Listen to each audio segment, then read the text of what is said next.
di mana pada malam hari ini kita akan membedah proposal dengan jenis PKMM, yang mana kita juga sudah mendapatkan satu perwakilan teman-teman peserta, ada timnya Mbak Adisti.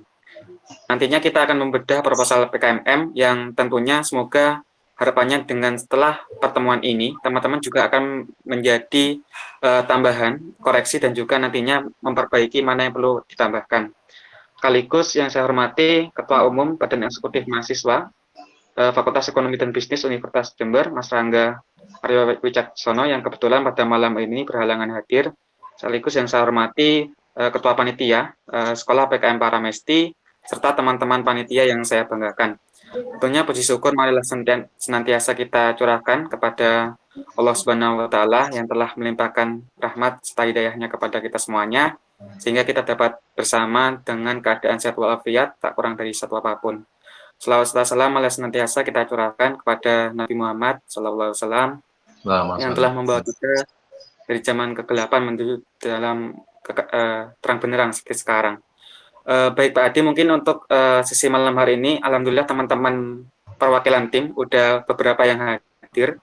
Ini ada 1, 2, 3 teman-teman yang sudah hadir dari tim tersebut, sehingga nantinya semoga kendala yang kita alami kemarin terkait dengan kendala sinyal ataupun jaringan ini semoga tidak terjadi lagi.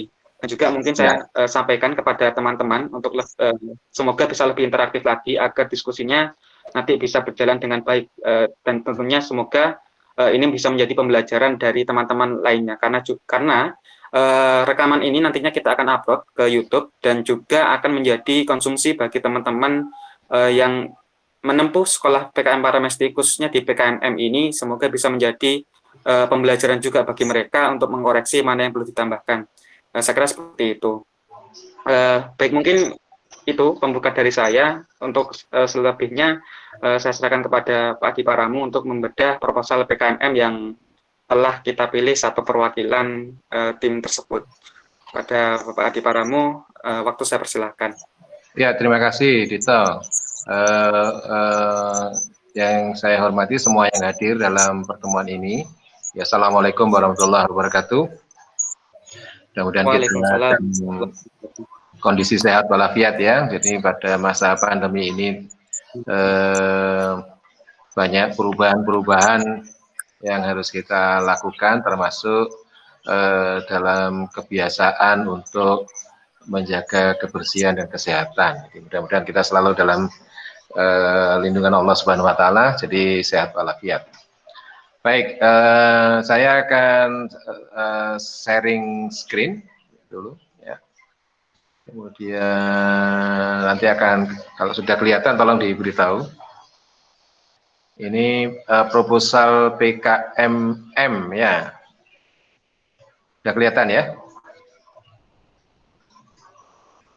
Dito, sudah kelihatan Dito? Sudah Pak Adi. Oke, ya baik. Oke, jadi yang pertama mungkin saya mulai dari topik. Jadi secara umum kalau kita lihat temanya, jadi pengembangan sosial and culture value pada anak melalui gerbang dosa di Desa Mundurjo. Ya, ini kalau saya komentari khalayak sasaran dari PKMM sudah sesuai, yaitu kelompok masyarakat tidak produktif. Ya, ini sudah tepat. Jadi ini PKMM dibedakan dari PKMT adalah pada khalayak sasarannya. Jadi ini sudah tepat. Jadi khalayak sasarannya bisa anak-anak atau mungkin atau kelompok masyarakat tidak produktif lainnya, gitu ya.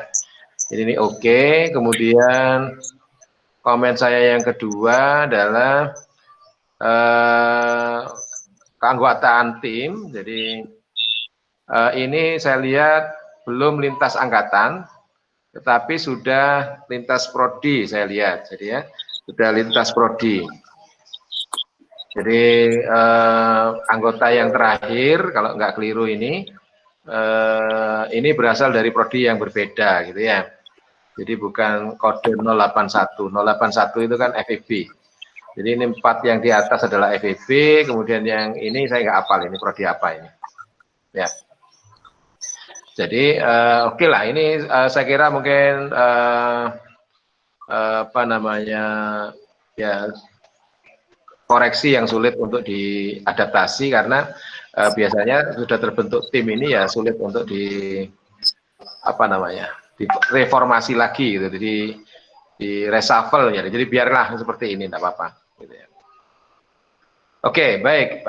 Pada bab pendahuluan itu mungkin saya akan sampaikan dulu apa yang tertuang dalam pedoman. Jadi itu yang saya tuliskan di apa ini panel komentar. Dalam penyusunan proposal, mahasiswa diwajibkan terlebih dahulu terjun langsung ke masyarakat mitra. Ya, jadi sudah ada aktivitas itu seharusnya ya. Kemudian mengobservasi keadaan nyata terkini dari masyarakat mitra, dari masyarakat di desa Mundurejo itu, dan bertukar pikiran dengan masyarakat dalam rangka mengidentifikasi permasalahan mereka. Ya, nah ini harus ditunjukkan kalau menurut saya. Apa caranya? Ya mungkin hasil wawancara atau apa? Kalau di desa itu ada data desa dan sebagainya. Itu mungkin bisa menjadi bukti bahwa telah terjadi atau telah melakukan terjun langsung ke wilayah yang menjadi mitra. Gitu. Nah, sekarang kita simak apakah pendahuluan yang disusun oleh Adisti dan kawan-kawan sudah seperti itu gitu.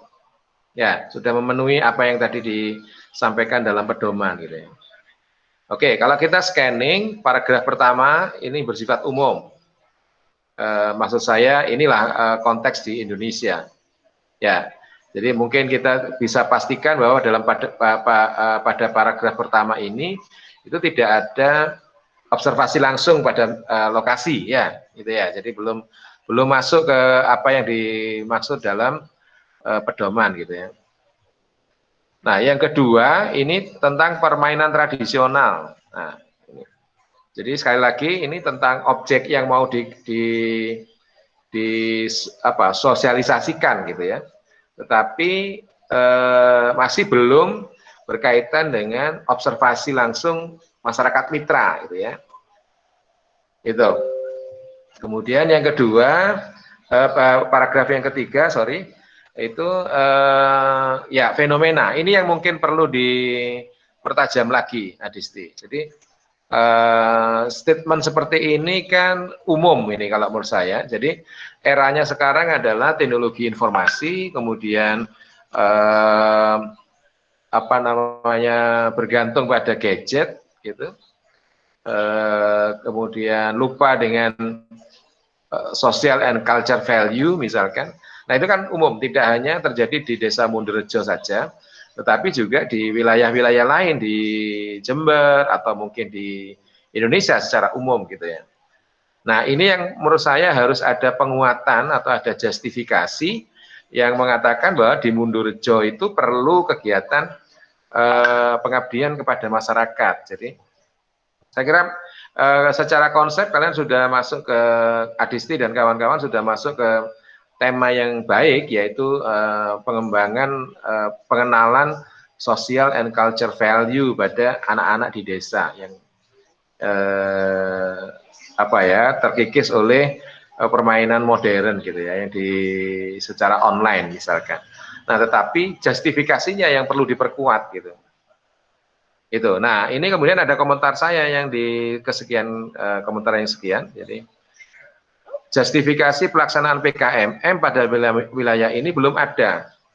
Jadi justifikasi itu apa? Justifikasi itu penguat, pembenar bahwa ini loh PKMM ini memang perlu dilakukan di wilayah itu. Gitu. Ambil contoh beginilah ya, misalkan kita berbicara tentang masyarakat di daerah aliran sungai misalnya, saya ambil contoh yang lain yang supaya mudah untuk dicerna gitu ya. Nah, kita melihat bahwa ada titik-titik pembuangan sampah liar di sekitar daerah aliran sungai gitu. Maka kemudian kita bisa menjustifikasi bahwa banyaknya titik-titik itu, misalnya nanti ada kuantifikasi, misalkan sepanjang Kali Bedadung di Jember itu ada ditemukan misalkan 6 sampai 10 titik pembuangan sampah liar misalkan. Nah, ini adalah justifikasi bahwa perlunya pengabdian, kegiatan pengabdian kepada masyarakat untuk misalnya mengalihkan atau mengurangi kebiasaan masyarakat membuang sampah secara liar gitu. Nah, dengan demikian apa? Fenomenanya itu mendukung atau menjustifikasi pelaksanaan PKMM itu gitu. Gitu. Jadi kalau menurut buku panduan, buku pedoman itu harus ada riset awal. Gitu. Ini riset awal. Jadi riset awal ini tidak harus penelitian yang seperti PKMP sebenarnya. Bisa kalau menurut saya adalah bentuk observasi. Jadi ngamati, oh itu loh banyak tempat sampah liar kita temukan sudah ada 6 titik ini sepanjang daerah aliran sungai misalkan ya. Nah, itu kemudian itu kita kuatkan gitu. Kita munculkan dalam latar belakang untuk menjustifikasi bahwa pelaksanaan tema ini cukup penting gitu. Gitu. Nah, kemudian kita perlu menjustifikasi dulu apakah benar ada kebutuhan masyarakat seperti yang dituangkan dalam paragraf ini gitu. Apakah benar pengenalan kalau akronimnya gerbang dosa itu benar-benar dibutuhkan gitu ya. Apakah pengembangan sosial and culture value itu benar-benar dibutuhkan oleh anak-anak di Desa Mundurejo, itu yang perlu dipertajam oleh kelompoknya Adisti ini. Ya, oke. Berikutnya saya lanjut ke sini tentang rumusan masalah. Jadi seperti 3 PKM yang sudah dibedah sebelumnya, itu sebenarnya tidak ada secara eksplisit rumusan masalah itu berdiri sendiri menjadi suatu subbab, tidak harus gitu ya. Tapi bisa saja rumusan masalahnya menjadi bagian dari latar belakang. Ya, oke. Ini kalau di pedoman saya baca uraikan latar belakang disusunnya proposal dengan mengungkap identitas mitra. Nah, identitas. Jadi kalau kata kuncinya adalah identitas. Sudah ada nggak identitas mitra? Mungkin Desa Mundurejo, tapi identitasnya. Dan permasalahan yang dihadapi. Itu. Apa yang permasalahan yang dihadapi? Oke, dan seberapa tinggi level urgensinya? Ya. Dibandingkan persoalan nyata terkini lainnya gitu ya. Jadi ini saya copy paste saja dari buku pedoman. Jadi oke, ada kemiripan sebenarnya antara PKMP, PKMK yang kemarin kita bahas, kemudian PKMM ya, bahwa semuanya mengedepankan urgensi atau keutamaan kegiatan. Jadi kegiatan ini menjadi penting atau menjadi urgen untuk dilaksanakan jika masyarakat benar-benar menghadapi masalah yang sangat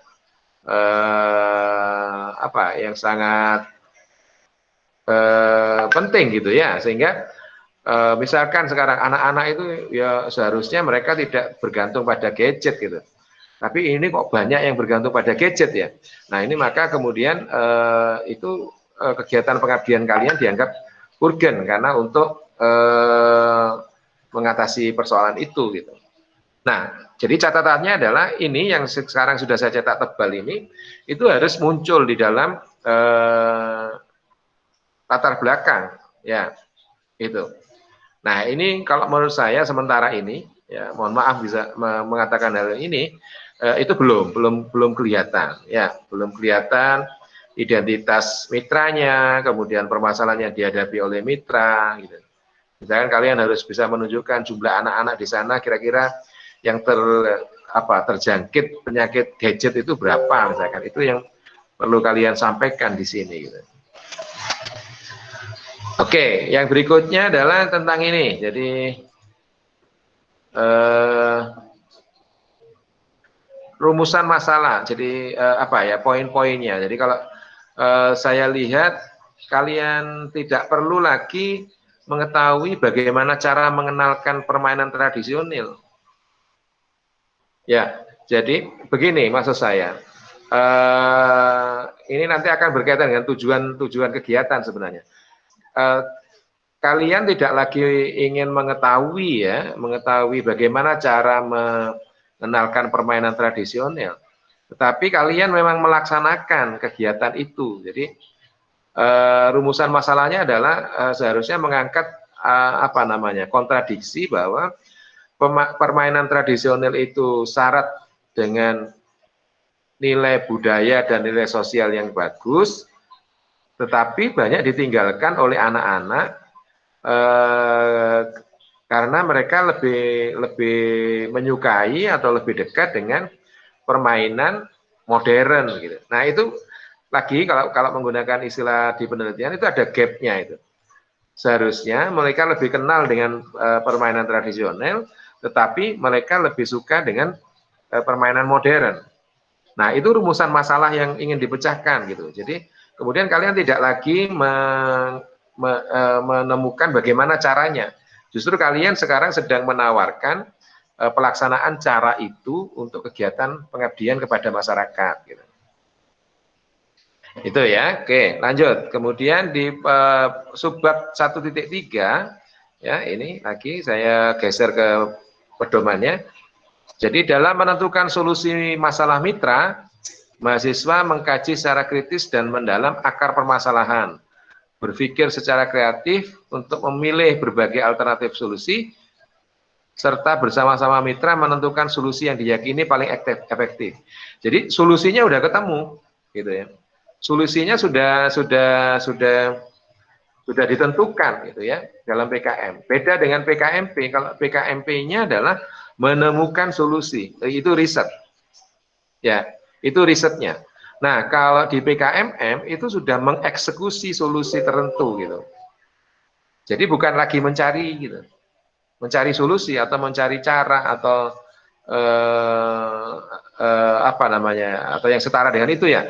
Tetapi sudah penerapan dari solusi atau cara yang untuk memecahkan masalah itu gitu. Nah, ini yang perlu difokuskan. Jadi PKMM bukan PKMP gitu. Jadi tidak ada aktivitas riset di situ. Sehingga tidak ada lagi mencari tadi ya, mencari cara itu. Jadi sudah ditentukan. Oke, kemudian ini saya komen di paragraf pada subbab 1.3. Nah, kalau saya mengatakan ini yang harusnya dikemukakan dalam latar belakang gitu ya. Mungkin memang ini bagian dari pendahuluan ya. Ya, nggak apa-apa kalau kalian mungkin menggunakan style penyebutan subbab gitu ya untuk menyajikan profil dari desa mitra atau masyarakat mitra, itu boleh saja gitu ya. Nah, kemudian kalau saya saran, subbab ini semestinya menjadi subbab 1.2 gitu. Jadi tidak ujuk-ujuk ada rumusan masalah gitu ya, tidak jatuh rumusan masalah kalau saya kembali lagi ke sini. Jadi yang 1.3 itu harusnya masuk ke sini gitu, ke 1.2 ini gitu. Itu loh situasinya, misalkan kalian menunjukkan banyak anak-anak usia sekian tetapi gadget, mereka gadget, ini gadget ya, ini harusnya.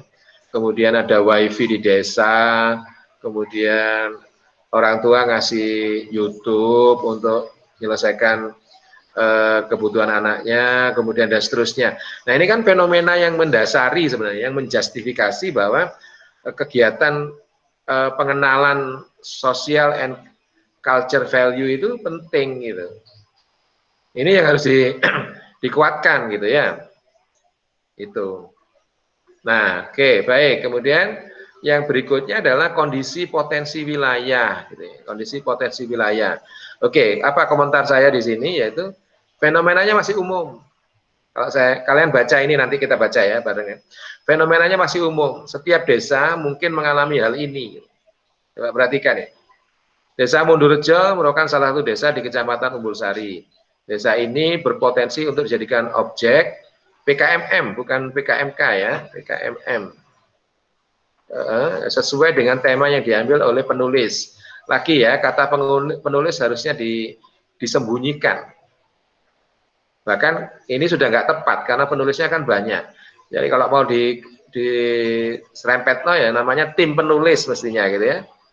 Karena banyak kan, kalau penulis saja berarti Adisti aja yang nulis, yang lainnya enggak gitu kan. Kan anggota bisa sakit hati kalau begitu kan. Nah, aku melok nulis tapi nggak disebutkan di sini. Gitu. Jadi tim penulis, karena desa tersebut kebanyakan anak kecil terlalu sering bermain gadgetnya salah lagi ya, dan meninggalkan penanaman tradisionalnya. Oke, saya coba kita berhenti sampai kalimat ini. Kalimat bahwa anak-anak di desa lebih suka bermain gadget dibanding dengan permainan tradisional, itu tidak hanya di desa Mundurejo saja, tapi juga saya yakin di desa-desa lain. Gitu. Nah, ini yang saya katakan masih bersifat umum, gitu ya.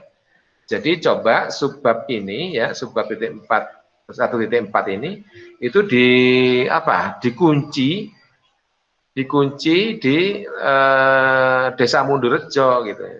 Jadi seperti yang saya sampaikan di bedah proposal PKMP, maka seandainya alur kalimat pada paragraf ini itu diubah ya, dipindahkan maksud saya, di copy dan dipaste pada PKMM yang lain, ini harusnya nggak bunyi gitu. Gitu. Ini kalau saya ganti nama desanya saja, misalkan saya katakan desa Jemberlor misalkan ya, kelurahan Jemberlor misalkan, maka kalimat ini sudah jalan semua. Di desa Jemberlor banyak yang main gadget, betul. Kemudian ada Karang Tarunanya, ada ketua RT juga ada RW, ada warga dan sebagainya. Ada permainan tradisional yang dimainkan juga ada game juga, iya gitu kan. Jadi hal-hal yang seperti ini kemudian jadi sesuatu yang umum gitu. Nah, kalian kan memilih desa tertentu juga harus mengedepankan atau mempertimbangkan aspek tertentu gitu. Ada apa di Mundurejo ini? Saya khawatir mungkin Adisti dari Mundurejo, sehingga kemudian saya PKMM di Mundurejo. Ya nggak apa-apa sih sebenarnya, tetapi itu tidak bisa menjadi alasan utama dalam melakukan kegiatan PKMM itu. Gitu. Ya, oke. Baik, jadi tujuan sekarang, nah ini, kegiatan PKM ini bertujuan untuk mengetahui cara yang efektif. Ya, tadi sudah saya katakan, ini bukan riset. Ini bukan riset, bukan mencari cara, bukan menemukan cara ya yang efektif, tetapi justru kalian sudah membawa cara yang efektif, ya, yang kalian yakini efektif, kemudian itu yang akan kalian sampaikan kepada masyarakat. Kegiatan pengabdian kepada masyarakat ini lagi ya, saya ulangi, itu bukan kegiatan riset. Kalau mau sederhana begini, kata sinonimnya itu adalah penyuluhan. Jadi kalian sudah datang ke masyarakat, kemudian memberikan penyuluhan kepada masyarakat. Cara penyuluhannya bagaimana? Ya cara yang kalian sudah yakini itu efektif gitu. Jadi bukan lagi kalian coba-coba cara gitu. Gitu.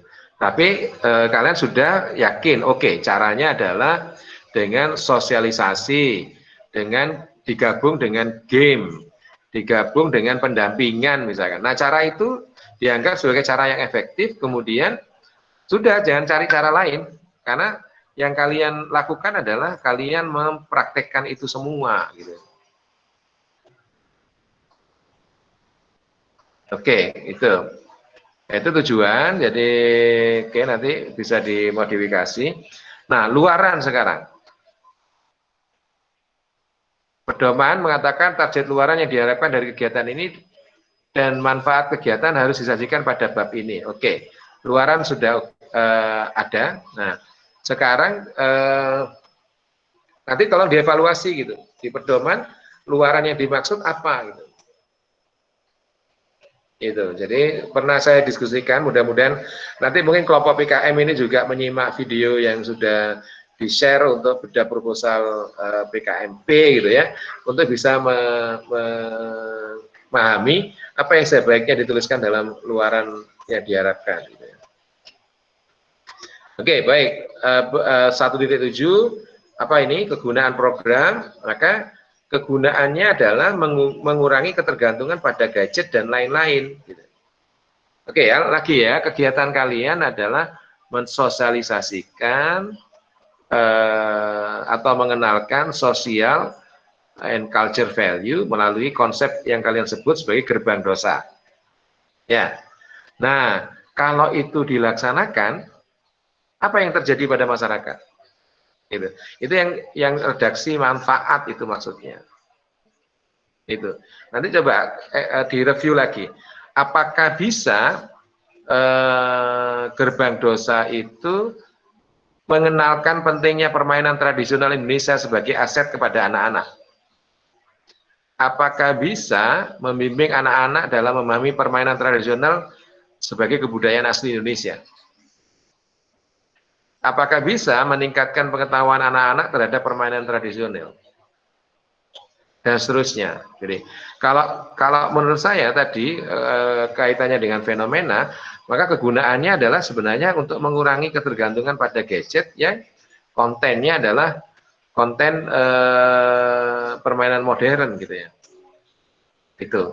Jadi kegunaannya harus ke sana. Jadi ada matching antara, ada kesesuaian antara tujuan dari kegiatan dan manfaat dari kegiatan. Jadi kalau tujuan itu akan menghasilkan luaran, ya, output dari kegiatan, ada hubungannya dengan output kegiatan. Nah, kalau outputnya ada, maka output itu akan bermanfaat. Gitu. Jadi sekali lagi saya ulangi, kalian akan melakukan penyuluhan tentang social and culture value dengan konsep gerbang dosa. Itu tujuan kalian, jadi memberikan penyuluhan. Kemudian apa manfaatnya penyuluhan itu untuk masyarakat sasaran itu? Itu yang perlu kalian tuangkan di sini. Gitu. Oke, baik. Ini bagian bab 2. Jadi sekali lagi kembali ke pedoman, ya, dikuatkan lagi. Jadi kultur yang kita bangun dalam sekolah PKM ini adalah selalu kembali kepada pedoman, kembali kepada panduan. Ya, jadi melihat bentuk proposal pada kelompok-kelompok terdahulu di tahun-tahun sebelumnya, yang bahkan kelompok itu didanai, kalau menurut saya itu bukan apa namanya, budaya yang kita tuju gitu. Budaya yang kita tuju adalah kita merujuk pada panduan. Jadi jangan pernah merujuk pada proposal terdahulu. Karena nanti kalian terkekang gitu. Artinya terkekang itu ya kudu podo kayak ngono gitu. Harus sama gitu. Tapi padahal dalam pendahuluan tidak diatur gitu. Jadi ada semacam kesalahkaprahan saja gitu ya. Oke, kita lihat bab 2 itu isinya apa? Ini saya kasih tanda cetak tebal ini. Jadi jumlah, jadi uraikan secara kuantitatif jumlah, profil, kondisi ekonomi masyarakat sasaran. Anak-anaknya ada berapa sih gitu? Terus mereka profilnya bagaimana gitu? Terus kondisi sosial ekonominya bagaimana? Itu perlu disampaikan. Kemudian uraikan pula kondisi dan potensi wilayahnya. Nah, kalau kita lihat ini belum, ya, jadi bahkan mungkin ini sebenarnya belum tuntas ya, Disti. Tidak apa-apa, nanti masih bisa dikembangkan lagi. Ya. Jadi poin-poin penting ini yang saya highlight dengan cetak tebal ini perlu dikemukakan gitu. Ya, jadi gambar seperti ini sebenarnya maksudnya baik. Gitu. Tapi kan kita tahu bahwa lo cuma 2 anak mau dikasih penyuluhan gitu. Terus kemudian suasananya juga oke lah. Ini kayaknya lingkungan sekitarnya tidak ada masalah gitu ya. Jadi bunga-bunganya malah bagus ini misalkan gitu ya. Jadi salah fokus jadinya ya. Jadi kemudian ini yang harus gambar semacam ini yang harus menguatkan atau menjustifikasi kondisi masyarakat sekitar yang dalam hal ini adalah khalayak sasaran anak-anak, itu membutuhkan sekali gitu ya apa namanya, solusi untuk agar mereka tidak terlalu berorientasi pada permainan tradisional, tapi pada permainan tidak berorientasi pada permainan modern, tapi pada permainan tradisional yang syarat akan nilai kultur gitu atau nilai budaya yang cocok dengan masyarakat desa dan masyarakat Indonesia pada umumnya. Jadi mungkin itu. Jadi ya saya kira ini semua sudah tersampaikan. Jadi mungkin kita bisa lanjutkan dengan diskusi. Ya. Silakan mungkin Adisti atau yang lainnya ya bisa komen karena apa yang saya sampaikan belum tentu benar gitu ya. Ya, mari. Ya, terima kasih Pak Adi atas penyampaian review terhadap proposal dari teman-teman PKMM ini. Mungkin langsung saja saya alihkan kepada rekan-rekan perwakilan tim yang sudah hadir pada malam hari ini. Kebetulan ada 3 orang dari tim tersebut yang hadir. Nah, silakan bagi teman-teman semuanya, apa ada yang ditanyakan dari apa yang disampaikan oleh Pak Adi tadi terkait dengan entah itu di bab satunya atau di bab 2-nya, karena tadi kita juga sudah menjelaskan ataupun mendengarkan banyak ulasan dari Pak Adi terkait dengan proposal dari teman-teman sekalian. Silakan teman-teman semuanya bisa menyalakan mikrofon jika ada yang ingin ditanyakan.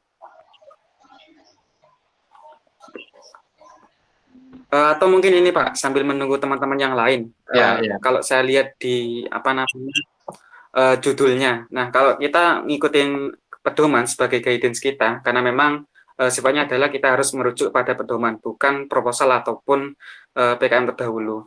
Nah, mungkin yang juga menjadi pertanyaan dari banyak teman-teman peserta, ini kan ada akronim gerbang dosa. Nah, ini sebenarnya menarik. Cuman kalau kita lihat bahasa di pedoman, ini tidak boleh menggunakan singkatan. Nah, ini terjemahnya seperti apa, Bapak? Apakah hal ini yang menjadi kekeliruan atau tafsir yang salah dari kita, atau memang ini udah tidak boleh menggunakan akronim?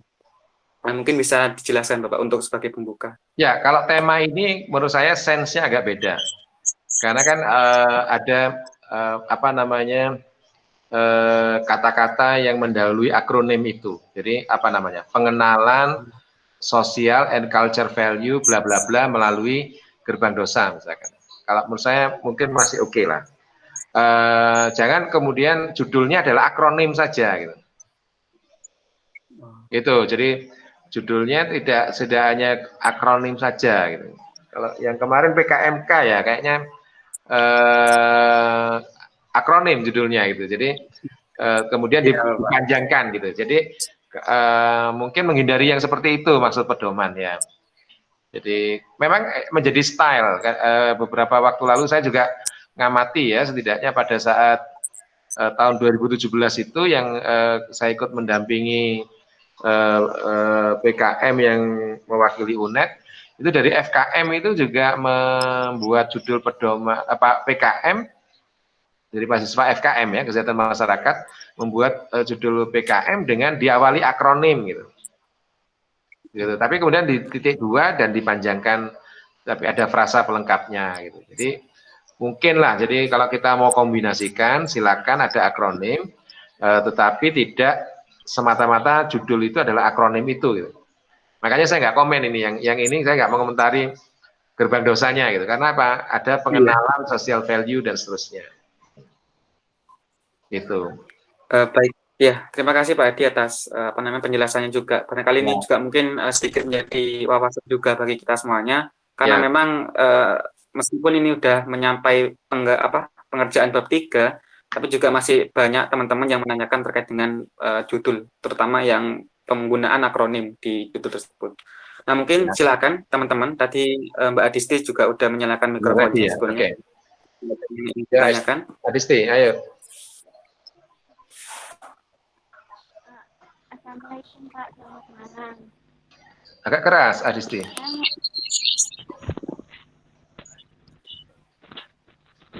Halo, kedengeran? Halo?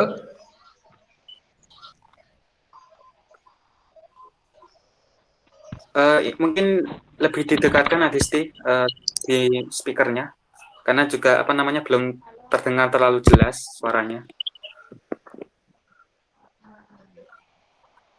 Halo.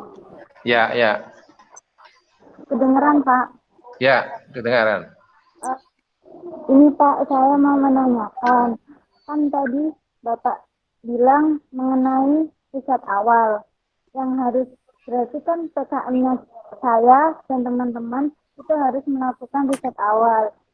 Lah, yang jadi kendalanya kita di PKM saya dan teman-teman ini, ya itu Pak di riset awalnya. Soalnya eh, dari saya dan teman-teman semua itu domisilinya itu bukan di Jember, di luar Jember.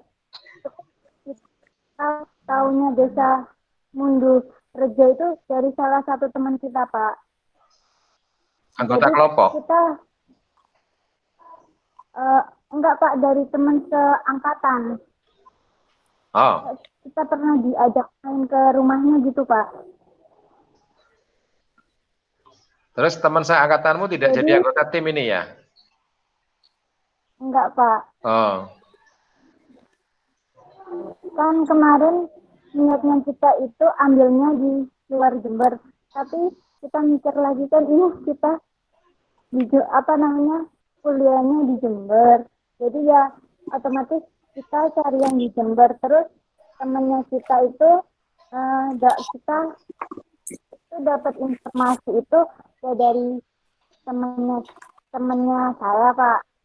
Nah, untuk mengenai riset awal sebenarnya sebelum ada corona itu rencananya saya dan teman-teman mau mengadakan riset itu. Tapi halang corona ini jadi kita kesulitan Pak untuk melakukan risetnya itu. Jadi iya. saya dan teman-teman yang gitu masalahnya PKM-nya ini mau dibawa kemana lagi gitu, jadi gak mantap gitu Pak.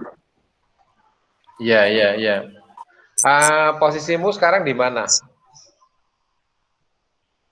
Atau asalmu di mana? Di Lamongan Pak. Di Lamongan. Oke, ya. Oke, baik. Jadi idealnya kalau memang kondisi normal ya, idealnya mungkin kegiatannya dilaksanakan di Jember. Karena atau wilayah sekitar Jember lah ya. Tidak harus Jember kota, tapi mungkin Jember di wilayah yang kecamatan luar kota misalkan ya. Jadi misalkan di kelompok ibu-ibu istri nelayan misalkan itu nggak bisa di Jember kota kan, itu berarti di daerah pesisir Jember gitu, berarti sekitar mungkin bisa 40-50 km dari Jember gitu ya. Itu. Nah, ya mungkin ini tantangannya yang kita hadapi saat ini, bahwa interaksi kita dengan calon mitra itu tidak bisa maksimal gitu.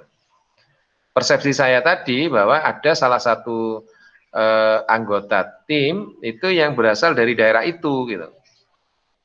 Itu pun sebenarnya kurang tepat juga kalau kita memilih wilayah sebagai mitra karena saya ada di situ gitu, misalnya bahasanya begitu. Karena salah satu dari kalian ada di situ, itu sebenarnya kurang tepat. Karena yang tepat adalah karena wilayah itu ada masalah gitu, atau ada objek atau halayak sasaran yang ingin diselesaikan masalahnya gitu. Nah itu, jadi mungkin kalau menurut saya menggantikan riset awal yang dilakukan sendiri atau observasi yang dilakukan oleh tim kelompok ini secara sendiri, secara langsung ya mungkin memanfaatkan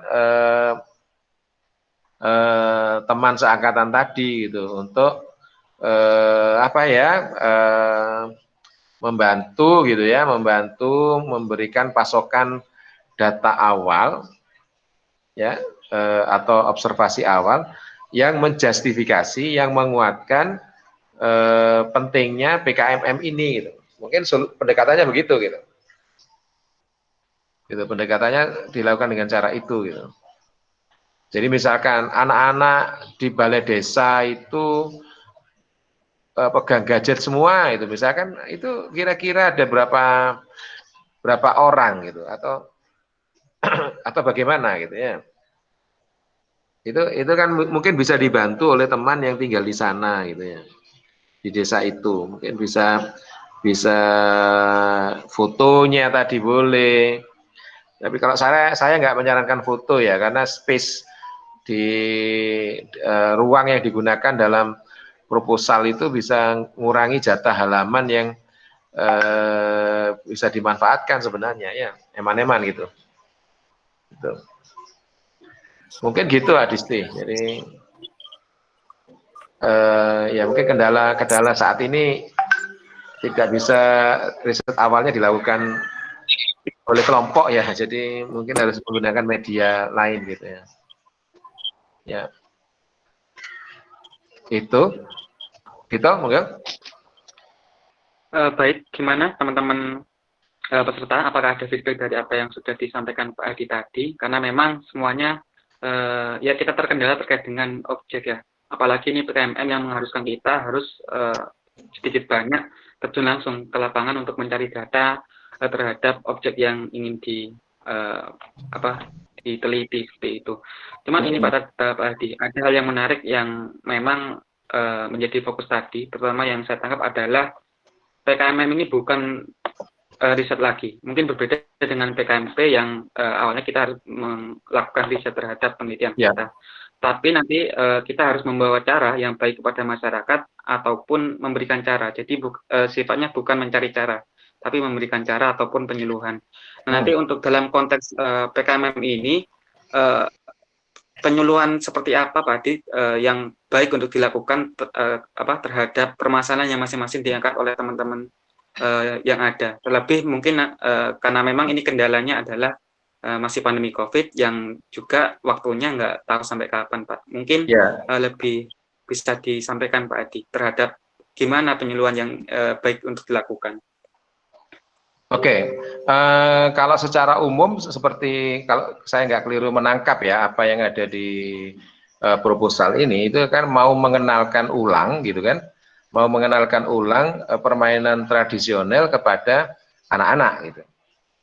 Nah, kalau menurut saya caranya adalah mungkin dengan apa keterlibatan langsung anak-anak gitu atau simulasi gitu.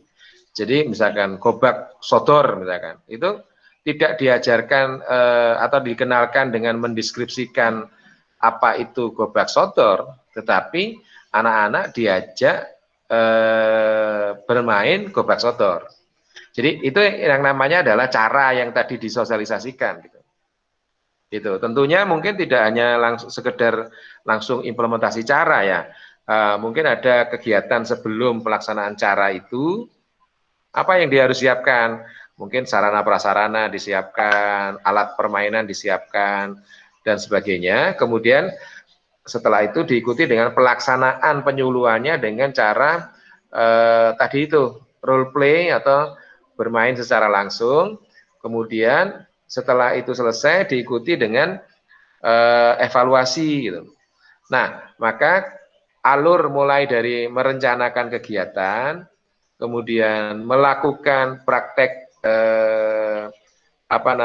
permainan itu secara langsung, kemudian melakukan evaluasi pelaksanaan permainan itu adalah satu set cara yang akan dipasangkan atau akan digunakan dalam kegiatan PKM ini. Jadi penyuluhannya dengan cara itu gitu. Kan mungkin bisa saja penyuluhan dengan cara klasikal ya, kayak ini ceramah misalkan. Sampaikan ceramah, nulis di papan dan sebagainya. Apakah itu cara efektif? Mungkin iya, tetapi mungkin juga tidak gitu. Nah, tim ini, kelompok ini sudah menentukan cara yang diyakini efektif gitu. Jadi bukan coba sih kalau saya jelaskan saja bagaimana hasilnya. Coba sih kalau saya ajak mereka simulasi bermain langsung bagaimana hasilnya gitu ya. Nah, kalau ini kan sudah riset. Gitu. Riset. Jadi kalau kalian mau menemukan cara mengenalkan permainan tradisional, maka itu riset. Mungkin bisa eksperimentasi gitu. Coba sih saya eksperimen. Mereka saya jelaskan saja. Gobak sodor itu begini ya, ada ruang persegi, ada garis-garisnya, ada sekian pemain dan sebagainya gitu. Saya jelaskan saja gitu. Tapi mereka nggak saya ajak main gitu. Kira-kira mereka punya pemahaman atau tidak? Gitu. Oke, itu salah satu pendekatan, eksperimen pertama. Eksperimen kedua, Saya nggak banyak memberikan deskripsi bagaimana permainan itu, tapi saya langsung ajak mereka bermain. Nah, nanti bandingkan hasilnya. Gitu. Dikuliahi sama langsung praktek misalnya. Mana yang lebih bagus penyerapannya.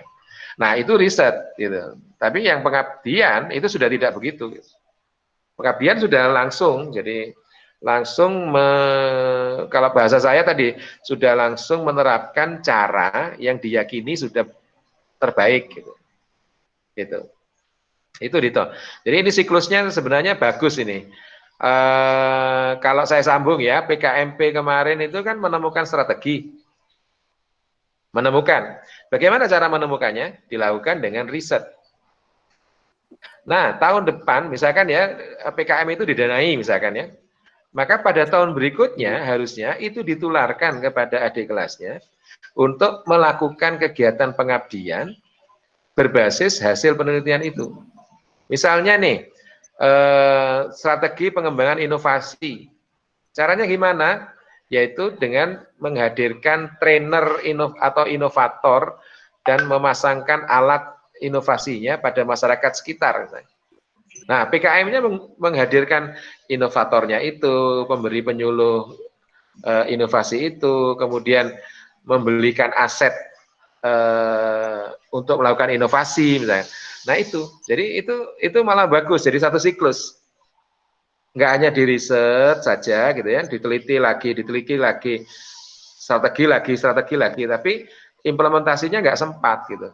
Nah implementasinya adalah seharusnya dengan PKMM ini. Gitu. Mungkin ini juga akan jadi solusi gitu ya, jadi solusi di era pandemi ini sehingga riset awalnya tidak dilakukan oleh kelompok ini, tetapi didasarkan pada hasil penelitian oleh tim lain gitu, tidak harus tim ini gitu. Itulah kalau tadi saya ilustrasikan PKMP yang kelompoknya Hoki Datus, misalnya kalau itu sudah dilaksanakan, itu di follow up dengan PKMM oleh Adisti gitu. Jadi orang yang berbeda. Itu. Atau mungkin bahkan yang ideal orang yang sama. Hoki Datus penelitian, kemudian sudah dilaksanakan, nemu hasil, nah sekarang uji coba hasilnya oleh Hoki Datus juga gitu. Itu mantap, jadi itu lengkap sudah, tidak hanya meriset, tetapi juga mengimplementasikan hasil risetnya. Itu. Baik, terima kasih Bapak atas penjelasannya. Mungkin saya tawarkan lagi kepada teman-teman perwakilan tim yang barangkali mungkin masih ada yang ingin ditanyakan. Berhubung karena ini ya, mungkin teman-teman ketika pertemuan 1, 2, 3 itu kan sifatnya ramai dengan banyak peserta. Nah, barangkali dengan sedikit peserta saya ini lebih leluasa ketika ingin menanyakan. Jadi kesempatan langkah ini bisa teman-teman gunakan semaksimal mungkin karena juga nantinya untuk bab 3 kita juga akan melakukan bedah proposal terhadap tim yang sama. Itu yang nantinya akan kita lakukan serangkaian kegiatan agar tetap bedah proposal ini terus sama dan artinya tidak perlu mengulang topik yang lain seperti itu. Ya. Bagaimana teman-teman semuanya? Apa ada yang ingin ditanyakan? Pembimbingnya siapa ya, Disti? Pendampingnya? Dosen pendamping? Itu Pak, Bu Intan. Oh, Bu Intan. Oh, ya, ya. Ya, konsultasikan dengan Bu Intan. Ya. Jadi ya termasuk mungkin konsultasikan, misalkan sampaikan dalam pedoman itu disyaratkan riset awal melalui observasi misalkan. Sementara tadi kamu dihadapkan pada kendala masa pandemi ini, itu bagaimana itu bisa diatasi misalkan. Itu bisa mungkin brainstorming dengan Bu Intan ya. Gitu. Oke. Iya, Pak. Ya. Baik. Mungkin ini, Pak. Ya, mari. Ya. Untuk memantik juga, karena yang saya juga masih banyak temui, terutama di proposal teman-teman peserta, ini masih menggunakan rumusan masalah sebagai subbab. Kalau kemarin juga sudah dijelaskan oleh Pak Adi dan hari ini juga diulang lagi bahwasanya untuk rumusan masalah ini tidak perlu dicantumkan secara eksplisit terhadap subbab. Mungkin itu bisa dituangkan di latar belakang yang sifatnya adalah uraian masalah. Kira seperti itu. Juga mungkin kalaupun kita juga mempertimbangkan hal ini, tentunya sedikit banyak mengurangi jatah halaman yang kita juga terlimitasi maksimal 10 halaman. Nah, mungkin juga bahan pembelajaran Pak Adi bagi teman-teman semuanya untuk rumusan masalah ini tepatnya dibuat seperti apa agar itu tadi tidak mengurangi jatah halaman yang seharusnya bisa kita maksimalkan untuk hal lainnya biar lebih ringkas. Saya kira seperti itu. Mungkin ada masukan ataupun penjelasan dari Pak Adi terkait dengan hal tersebut. Ya, sebenarnya tinggal mendelete judul subbab dari 1.2 rumusan masalah itu kan lumayan tuh 1 baris. Tapi kan tidak hanya 1 baris itu, di atasnya ada jarak ya itu ya. Kalau tadi menggunakan efisiensi halaman itu lumayan, kalau bisa mendelete itu berarti mungkin ada kesempatan untuk menggunakan 3 baris, itu berarti bisa setara antara 2 sampai 3 kalimat, itu kan lumayan itu. Jadi kalau menurut saya teknik dasarnya adalah delete aja judulnya, kemudian gabungkan dengan latar belakang. Nah, cuman kan tidak sekedar menggabungkan 2 paragraf begitu, tetapi harus ada kalimat transisi gitu. Jadi kalimat transisi maksud saya begini ya. Jadi ini misalkan fenomenanya adalah saat ini anak-anak dihadapkan pada pilihan permainan modern melalui gadget, gitu ya, sehingga mereka tidak lagi mengenal interaksi sosial dengan temannya, tidak mengenal kultur budaya lokal, gitu ya. Nah, itu misalkan jadi fenomena awal, gitu ya. Nah, situasi seperti ini akan menjadi masalah di kemudian hari. Dengan kata lain, seharusnya anak-anak tidak saja dikenalkan dengan kultur budaya asli Indonesia, tapi mereka harus juga dikenalkan dengan pentingnya interaksi sosial.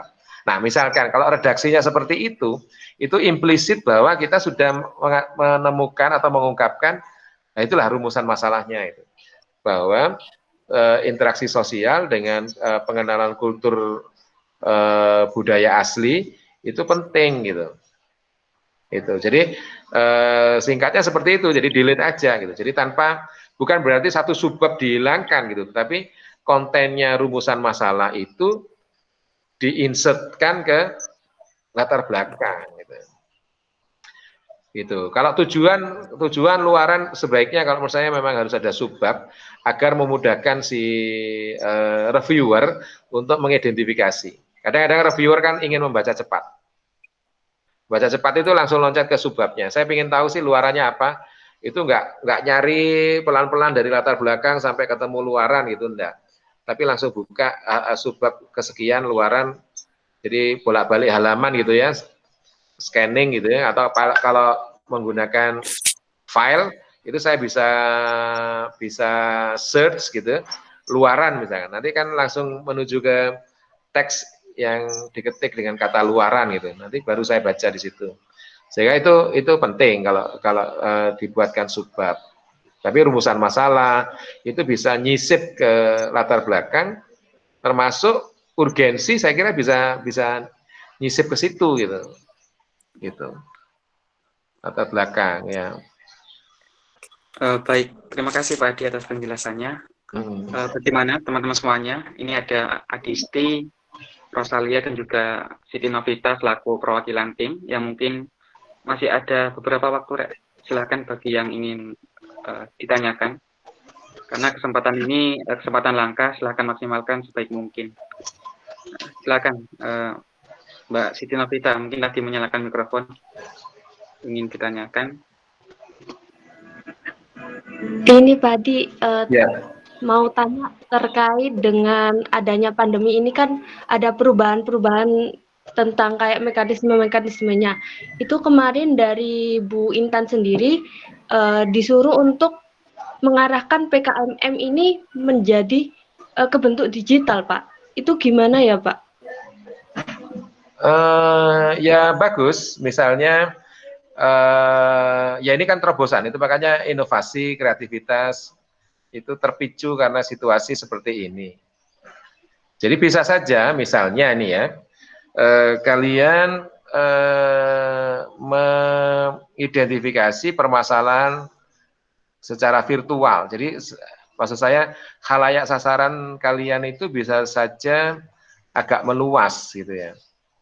Jadi anggaplah begini, kalau saya sampaikan dalam konteks tema kalian, maka mungkin kalian bisa mengangkat fenomena real di beberapa desa, termasuk misalkan nih, kalau satu tim ada 5 orang, maka masing-masing bisa nyumbang 5 fenomena di daerah masing-masing.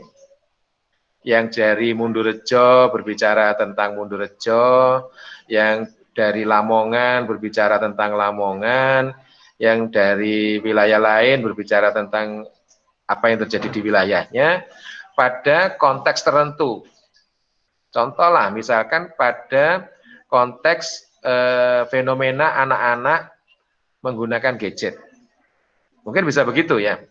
Jadi artinya bahwa kalau misalkan 5 anggota kelompok menyampaikan 5 fenomena, kemudian kita bisa mengatakan itulah fenomena general yang sedang terjadi di wilayah-wilayah desa di Indonesia misalkan. Ya mungkin itu over generalization, tapi nggak apa-apa lah, itu sebagai pijakan bahwa ternyata ada fenomena umum tentang fenomena umum yang sama di beberapa desa. Oke, maka kemudian kalian bisa mengerucut bahwa oh ini loh perlu ada pengenalan sosial dan culture value, social and culture value kepada anak-anak di desa itu yang disampling dari 5 desa tadi. Gitu. Maka butuh pendekatan atau pengenalan tadi itu social and culture value, sehingga mereka tidak lagi kalau bermain game itu tidak lagi berinteraksi dengan alat, tapi berinteraksi sosial dengan teman-temannya gitu.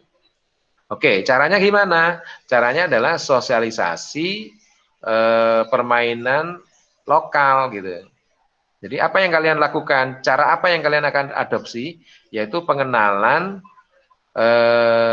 permainan misalkan gobak sodor, tapi secara visual, secara jadi kalian share videonya gitu.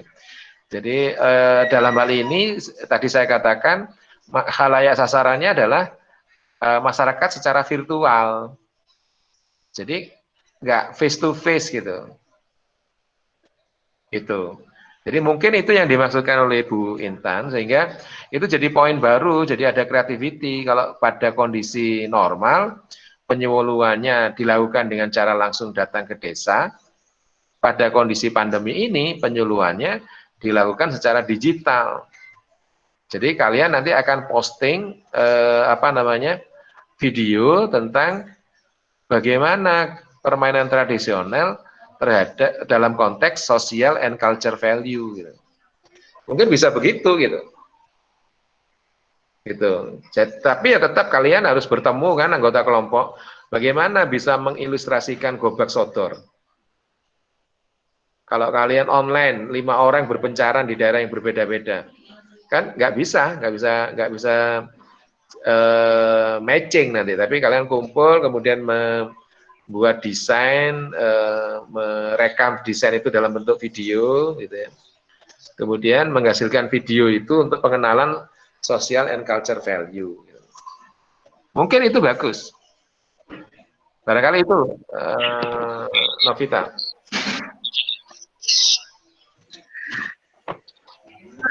Iya, terima kasih. Itu kan rencana dari kami itu Pak kan terkait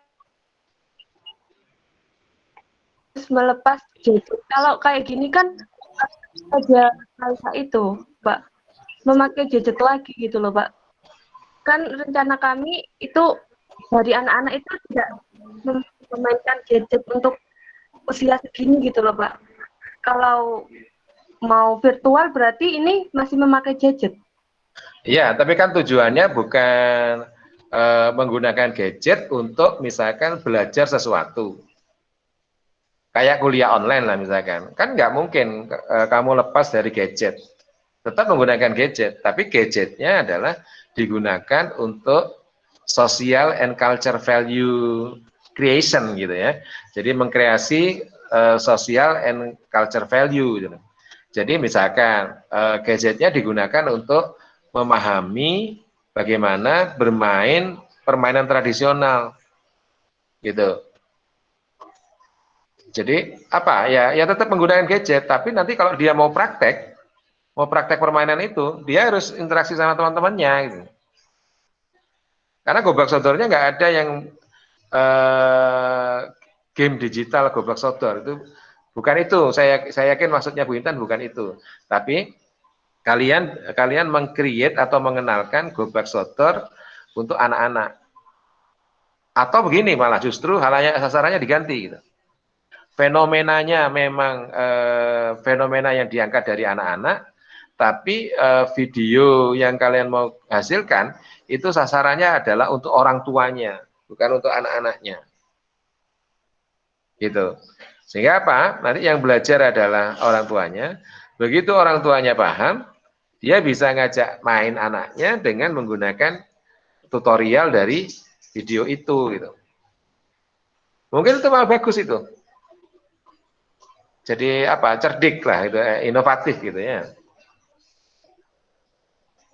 Itu. Jadi bukan kelompok Adisti dan kawan-kawan, Novita dan kawan-kawan ini menghilangkan peran gadget, jangan. Itu kan apa namanya ya? Ya nggak mungkin di era sekarang gitu ya. Nggak apa-apa berinteraksi dengan gadget, nggak masalah. Nah, yang penting adalah pemanfaatannya yang baik gitu. Bayangkan loh, sekarang anak SD aja apa namanya belajar secara online. Nah, bagaimana mereka online kalau nggak pakai gadget misalkan? Jadi itunya nggak apa-apa, tapi tadi itu pesan moralnya adalah meskipun demikian jangan meninggalkan apa namanya social and culture value yang melekat di permainan tradisional. Gampangnya begini, tema kalian itu adalah visualisasi permainan tradisional dalam rangka untuk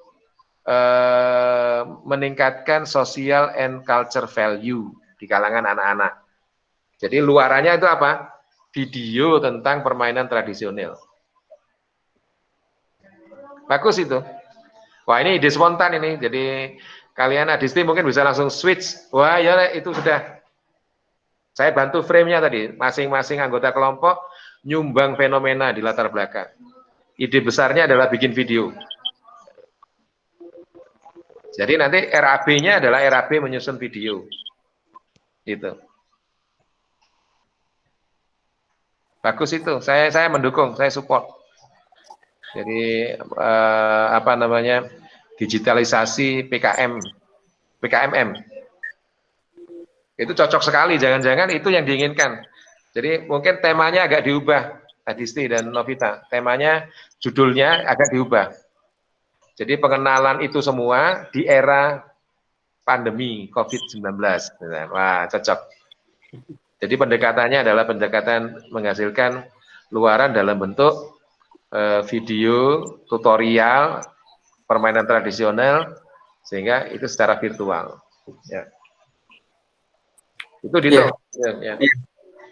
Terima kasih Pak Adi atas masukannya. Juga mungkin ini sangat membantu sekali bagi tim yang bersangkutan karena memang ini mungkin sedikit banyak membantu Pak Adi terhadap kita menyesuaikan terhadap adendum PKM. Karena memang di luarannya itu berupa produk digital, bukan lagi berupa produk yang sifatnya adalah konvensional. Saya kira juga mungkin barangkali ini menjadi pembelajaran yang baik. Bagaimana teman-teman? Mungkin sebelum saya tutup nantinya, kalau memang ada yang ingin ditanyakan, silahkan. Kalaupun memang udah tidak ada yang ditanyakan, ya semoga apa yang menjadi masukan tadinya bisa berguna bagi teman-teman semuanya. Itu nanti Dito yang tadi konsep yang baru saja kita diskusikan, itu bisa ditularkan ke PKMT. Ya, jadi produknya, jadi kayak yang KSPM kemarin sempat saya singgung, jadi membuat tutorial untuk investor pemula.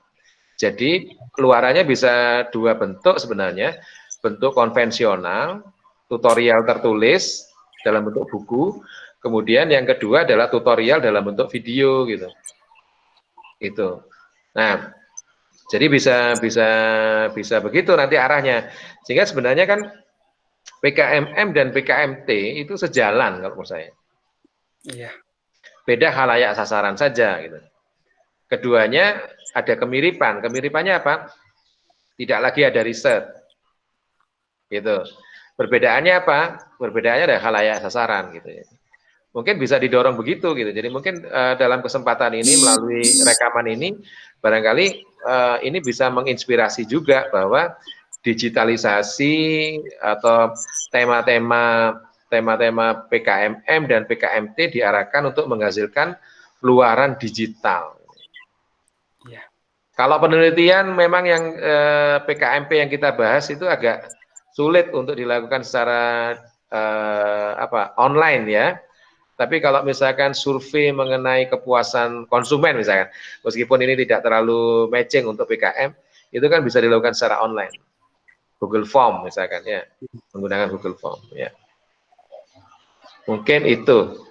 Mudah-mudahan bisa menginspirasi lagi gitu ya. Jadi saya sangat berharap bahwa apa yang kita diskusikan ini itu tidak malah menyurutkan ya. Jadi nanti saya khawatir Adisti, walah nek ono riset awal, gak usah misalnya. Wah itu menurut saya jangan patah arang seperti itu. Tapi ya ini dianggap sebagai challenge. Tadi kita sudah berbicara solusi-solusinya. Kalau saran saya coba di follow up. Ya kalian kan ini pada masa yang baik untuk mempelajari gitu ya, untuk mempelajari bagaimana melakukan inovasi. Kalian kan sangat dituntut untuk bisa beradaptasi dengan baik terhadap lingkungan yang saat ini gitu ya. Kuliah harus online, bagaimana bisa PKMM yang terdahulu itu dilakukan secara langsung, sekarang harus virtual misalkan. Nah itu kan kemampuan adaptasi kalian sedang dipertaruhkan di sini. Jadi saya harap ini apa yang kita diskusikan tidak justru menyurutkan, tapi justru malah membakar gitu ya. Wah, ini on fire gitu kan istilah sekarang kan, membakar semangat gitu ya. Jadi itu karena terus terang saja mungkin saya ulangi lagi, ini kan proyek prestisius gitu ya. Kalau menurut saya sangat berambisi banget gitu kan. Jadi ya mungkin kita sinergi lah. Kalau bukan dalam rangka saya gitu, tapi dalam rangka mahasiswa saya ajak untuk berpikir kreatif melalui PKM, kemudian juga untuk nama baik FIP. Ya. Kalau untuk saya pribadi untuk apa? Tidak ada sudah. Nggak ada, kemudian dipercaya lagi jadi Wadek 3 karena mampu mengangkat PKM gitu lah, nggak ada itu. Nggak ada kamusnya itu. Jadi mission impossible itu. Ya. Ya. Oke, baik. Saya kira mungkin dicukupkan aja Dito. Sebaiknya videonya memang tidak terlalu lama gitu ya, sehingga bisa dinikmati dengan cepat gitu ya. Oke. Ya, baik. Sebenarnya terima kasih Pak Adi. Juga mungkin nantinya untuk video kali ini sebagai bahan koreksi bagi kami, mungkin nanti akan kita edit mana yang perlu kita tayangkan, mana yang tidak, supaya mungkin tidak menguras waktu juga bagi teman-teman semuanya. Karena memang biasanya kalau videonya juga terlalu lama, mungkin barangkali menguras waktu untuk melihat, juga mungkin kuota yang juga terbatas dari rekan. Nah itu ya, itu yang saya pikirkan itu. Di-download tapi bisa ya? Bisa Pak, nanti untuk YouTube kan itu bisa di-download dan dilihat secara offline. Kalau nanti kita juga di-share lewat Google Classroom juga, karena kita juga menggunakan Google Classroom di setiap grup mentoringnya. Oke. Ya, saya kira itu. Mungkin sekali lagi saya ucapkan banyak terima kasih, khususnya kepada Pak Adi Paramu yang sudah meluangkan waktunya, walaupun di malam-malam, untuk sharing bersama kita, terutama di proposal PKMM ini. Dan juga untuk selanjutnya, video ini akan kami sudah recording, dan juga nantinya hasilnya akan kami upload di YouTube. Juga mungkin nanti bisa menjadi bahan pembelajaran, tidak hanya untuk tim ini, juga mungkin nanti untuk tim yang lainnya, yang juga menempuh PKMM yang kurang lebih mungkin secara konteksnya juga sama. Saya kira seperti itu. Terima kasih sekali lagi saya ucapkan kepada rekan-rekan yang sudah terlibat. Mungkin ini ya Pak Adi, untuk selanjutnya bisa nanti kita komunikasikan bedah proposal selanjutnya. Masih ada PKM GT dan juga PKM AI Pak Adi yang belum kita bedah. Baik, mungkin itu saja dari saya selaku moderator. Kurang lebihnya saya mohon maaf apabila ada tutur kata yang mungkin kurang berkenan. Saya akhiri. Wassalamualaikum warahmatullahi wabarakatuh. Selamat malam. Terima kasih Pak Adi. Terima kasih. Waalaikumsalam warahmatullahi wabarakatuh. Ya.